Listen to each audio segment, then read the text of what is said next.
ભારત માતા કી જય, વંદે માતરમ. કચ્છમાં કુકડીઓ ગામ રત્નાલ અને હું ભગુસામજી આહિર. રત્નાલની અંદર આહિર સમાજના લોકો અને હિન્દુ સમાજના લોકો 50 થી 60 લોકો છે કે જે ભારત માતાની સેવા કરવા તૈયાર છે. તો ભુજના કલેક્ટર સાહેબને વિનંતી કે અમને બોર્ડર ઉપર જવા દે તો અમે દેશની સેવા કરશું.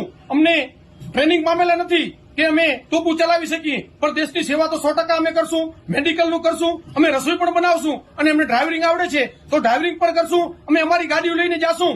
એટલે કલેક્ટરશ્રીને માંગ છે કે અમને બોર્ડર ઉપર જવા દે, એટલે અમે દેશની સેવા કરશું. પહેલગામ હુમલો જે થયો એટલે પાકિસ્તાનના લોકો અને પાકિસ્તાનના જેહાદી લોકો આતંકવાદીએ હુમલો કર્યો અને બહુ ખરાબ કૃત્ય કર્યો છે. એટલે મોદી સાહેબ, અમારી માંગ છે કે સીધી લડાઈ કરો. તો લોકો એમ કે છે કે લડાઈ કરવાથી 10 વર્ષ દેશ પાછળ થાય. તો 1947માં દેશ આઝાદ થયો છે તે સુધી લોકોનો વિચાર તો બદલ્યો નથી. અભી નહીં તો કભી નહીં. મોદી સાહેબ, સીધી લડાઈ કરો. તમારી સત્તામાં જો લડાઈ ન થાય તો કાંઈ રાહુલ ગાંધીની સત્તામાં લડાઈ નહીં થાય. અભી નહીં તો કભી નહીં. સીધી લડાઈ કરો અને આતંકવાદીનું ખાત્મું કરો. આ અમારી માંગ છે. તન સમર્પિત, ધન સમર્પિત, દિલ ચાહતા है भारत माता मैं कुछ और भी दूं.